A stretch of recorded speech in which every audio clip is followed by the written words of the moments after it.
लक्ष्याच्या वडिलांनं लक्ष्याच्या आईला आणि लक्ष्याला बेदम जोडपून काढलं, पण तरी सुद्धा हळद का लावली?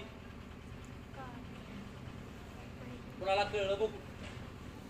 तरी सुद्धा मध्यरात्रीचं उठून तिथं त्यांच्या जे व्रण उठलेले होते त्याच्यावर हळद का लावली? हा,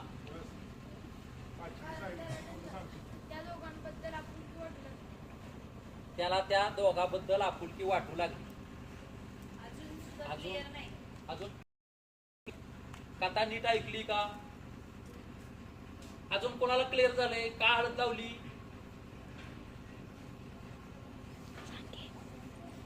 नाही सांगितलं तर मी सांगतो. हा हा सांगा. हा सांगतो, सांग श्लोक. रवी तेच सांग. कारण तो शेवटी त्यांचाच मुलगा होता म्हणून. हा, तो शेवटी त्यांचा थोडंफार कळलं त्याला. अजून कोण सांगते? पाठीमागा त्याला त्याची काळजीपोटी हळद लावली. तुला त्याला त्यांच्यावर माया आली होती. त्याला माया आली होती म्हणून. बा, आता बऱ्याचशा विद्यार्थ्यांनी सांगितलं, त्याचा अर्थ असा आहे की लक्ष्याच्या वडिलांनी लक्ष्याला जोडपून काढलं कारण तो शाळेत पळालेला होता. त्यानं वाईट काम केलं. त्यानं शाळेत जाणं हे चांगलं आहे, पण त्याला शाळा शिकू वाटत नव्हती, म्हणून त्यानं शाळेत जावं असं त्यांना वाटायचं, म्हणून त्यांनी जोडपून काढलं. पण त्यांचा स्वभाव हळवा होता, त्यांना वाईट वाटलं परत एवढं मारलेल्याचं, आणि म्हणून त्यांनी त्या दोघांना जिथं वळ उठलेले होते त्याच्यावर हळद लावली. याचा अर्थ असा आहे की शाळेतले शिक्षक सुद्धा आपल्याला मारतात. त्याचा अर्थ काय असतो? त्यानं चांगलं वळण लागावं, चांगल्या गोष्टी त्या मुलानं शिकाव्यात, यासाठी पालक आणि शिक्षक आपल्याला शिक्षा करतात. कधीतरी करतात.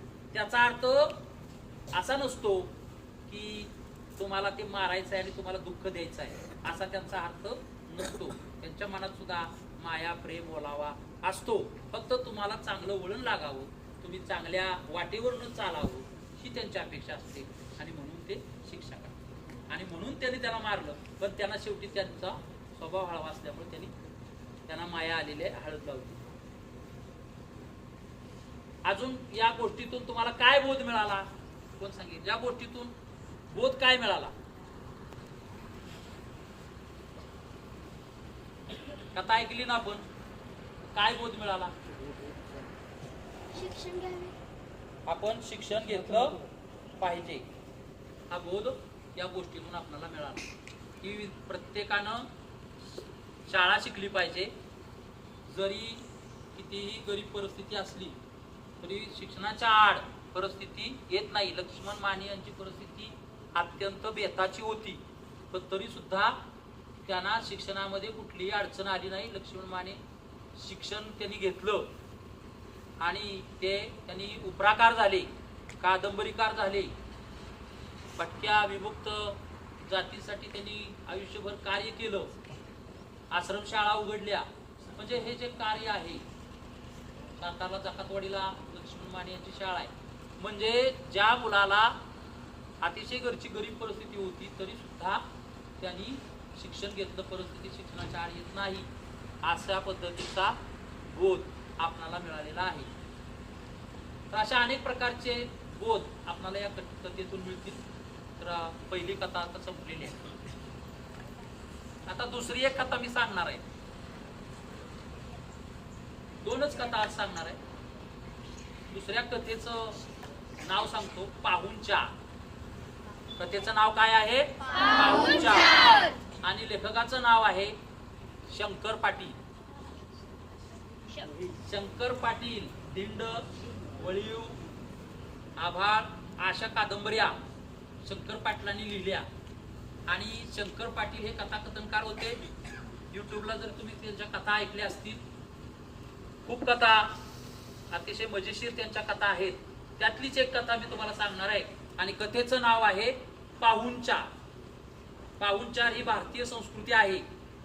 आपल्या घरी जर कोण आलं तर आपण त्यांना तांब्यावर पाणी, नाश्ता, जेवण, चहा काय असेल ते त्यांचा पाहुणचार करणं हे आपलं आद्य कर्तव्य समजतो. भारतीय संस्कृतीमध्ये पाहुणचाराला अतिशय महत्व आहे आणि त्यामुळं आजच्या या कथेमध्ये पाहुणचार कसा केला जातो त्याची कथा मी आपल्याला सांगणार आहे. कथेचं नाव आहे पाहुणचार. लेखकांचं नाव आहे शंकर पाटील. आता कथा मी सुरू करतो. आपण सर्वांनी शांतपणे ऐकायचे आहे. या कथेमध्ये सुद्धा काही पात्र आहेत. काय ती पात्र आपण लक्षात ठेवायचे. एखादा दुसरा प्रश्न जर विचारला तर आपल्याला त्याच्यातून काय करता यावं, उत्तर देता यावं. बघा कथेला सुरुवात करतो. पाहुणचार कथेला सुरुवात करतोय. सर्वांनी नीट ऐका. गुरुजींचा पाहुणचार असं या कथेचं एक मुख्य विशेष आहे. गुरुजी म्हणजे शिक्षक आणि शिक्षकांचा पाहुणचार या कथेमध्ये कसा केलेला आहे त्याची आपल्याला माहिती मिळेल.